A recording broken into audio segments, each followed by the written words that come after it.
بات ایک مسئلہ بتا دوں کہ ابھی آج کی بات ہے کہ ہمارے ایک دوست عمرہ پہ جا رہے تھے. ابھی یہ آئی تو میں بات کر دوں، آج ہو گیا یہ واقعہ میرے ساتھ. تو میں نے کہا بھائی تم دعا کرنا، ہمارے لیے کرنا، مکہ شریف میں دعا کرنا، مدینہ شریف میں دعا کرنا، صلاۃ و سلام ہماری طرف سے پیش کرنا. اور ان کے بارے میں پتہ نہیں مجھے کیا دل میں آیا، تو میں نے کہا اگر ہو سکے تو 2 رکعت مکہ مکرمہ میں اور ہو سکے تو 2 رکعت مدینہ شریف میں پڑھ کر مجھے بخش دینا.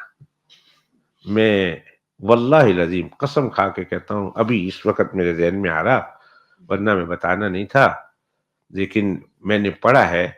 آپ جو حضرات جمعرات کی رات کو ادھر آتے ہیں، احباب مجلس ہوتے ہیں، احباب خانقاہ ہوتے ہیں، میں نے مکہ شریف میں بھی اور مدینہ شریف میں بھی 2 رکعت پڑھ کر میں نے ان سب کے لیے اشارے ثواب کیا ہے.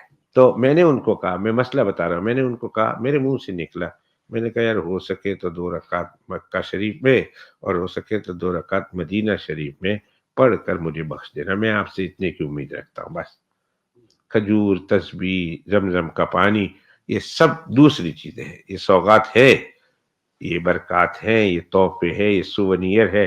سوغات سوونیر کو کہتے ہیں، یہ سب سوونیر ہے وہاں کی.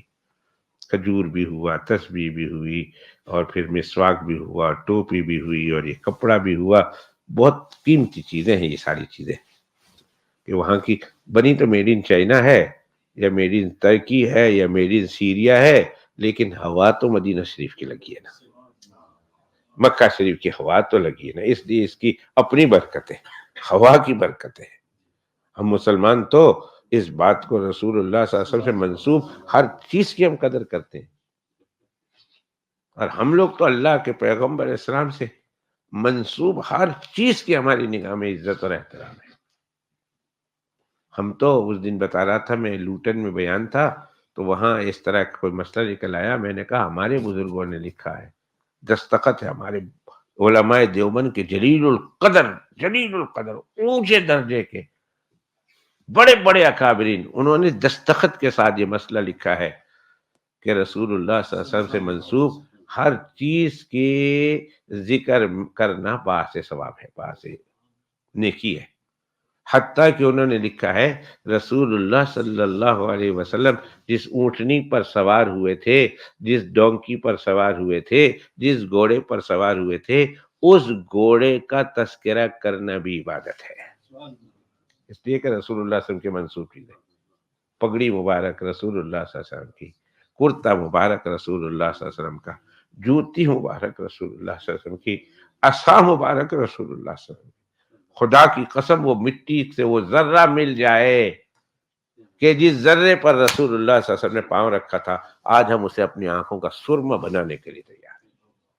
اللہ کے پیغمبر علیہ السلام کی جوتی مبارک ہمارے سروں کا تاج، کہ کوئن کا تاج، ہم اسے لات مار کر پھینک دیں اللہ کے پیغمبر علیہ السلام کی جوتی مبارک کے سامنے. تو یہ ساری چیزیں، یہ سووینیر ہوا نا، یہ ٹوپی، تسبیح، اسے بہت احترام سے لیا کرو. ایک دوست کو میں نے تسبیح دی، میں نے کہا صاحب میرے پاس تو ہے، میرے پاس تو ہے. میں نے کہا کہاں سے؟ ان کا پاکستان سے لایا ہوں. اور میں نے کہا بے وقوفہ ایک تو تحفے کا انکار نہیں کرتے، اور دوسرا ہی مدینہ شریف سے لایا ہوں. یہ مدینہ شریف کی تسبیح ہے، وہ بھی تسبیح قیمتی ہے، اس پہ بھی اللہ کا نام لیتے ہو، لیکن یہ مدینہ شریف کی تسبیح ہے. اللہ کے پیغمبر علیہ السلام کے شہر مدینہ کی ہوائیں سے لگی ہے، مٹی لگی ہے اسے. آج بھی ایمان والے جائیں نا، آج بھی 1400 سال کے بعد مدینہ شریف سے اللہ کے پیغمبر کے پسینے کی خوشبو آج بھی آ رہی ہے.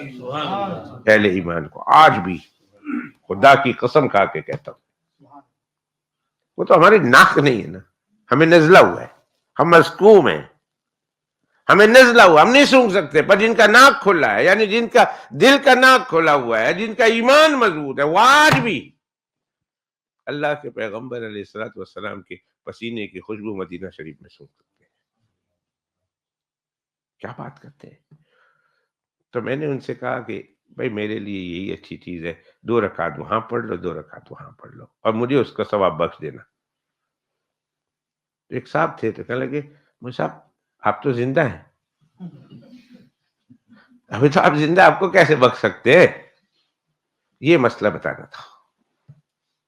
ہمارے یہاں کیا ہوتا ہے، ہم صرف مردوں کو بخشتے، ہم صرف مردوں کو بخشتے. ہمارے یہاں جس طرح مردوں کو ایصال ثواب کیا جا سکتا ہے، اس طرح زندوں کو بھی ایصال ثواب کیا جا سکتا ہے. یاد رکھیے، ابھی 2 رکعت پڑھ کر آپ مجھے بخشیں، بہت مہربانی آپ کی. آپ سورہ فاتحہ پڑھ کر مجھے بخشیں، آپ قل هو اللہ پڑھ کر مجھے بخشیں، آپ ایک مرتبہ سبحان اللہ بول دینا. یہ تو میں نے بلایا تو بولے نا. ابھی یہ سبحان اللہ کا ثواب مجھے دے دیں آپ. بولو دے دیا، دے دیا. جزاکم اللہ احسن الجزا. میں آپ لوگوں کی طرح کنجوس نہیں ہوں، دعا نہ دوں. میں تو ضرور کہوں گا سبحان اللہ، جزاکم اللہ. اللہ دنیا آخرت میں اس کا بہترین بدلہ عطا کرے آپ کو، بہت بدلہ عطا. تو زندوں کو بھی کوئی ایک چھوٹی سی نیکی کر کے اس کا ثواب بخش دو. تو 2 رکعت نماز مکہ شریف کی، 2 رکعت مدینہ شریف کی. میں نے کہا مجھے بخش دینا. تو کسی نے کہا آپ تو زندہ ہے. میں نے کہا تو کیا ہوا، زندہ ہے تو مردوں کو بخش سکتے ہیں تو زندوں کو نہیں. انہوں نے کہا کوئی دلیل؟ میں نے کہا جی حضرت فرمائیں گے. سیدنا ابو ہریرہ رضی اللہ تعالیٰ عنہ ایک دفعہ صحابہ کرام کو جمع کیا، بیٹھے ہوئے تھے صحابہ تابعین. تو فرمایا بھائی کوئی ہے تم میں سے جو اٹھے اور فلاں مسجد جائے اور جا کر 2 رکعت نماز پڑھے، اور 2 رکعت نماز پڑھنے کے بعد اللہ سے دعا کرے کہ اللہ یہ 2 رکعت میں نے پڑھی ہے نا، اس کا ثواب میں ابو ہریرہ کی روح کو بخشتا ہوں. زندہ تھے حالانکہ، اور خود فرما رہے ہیں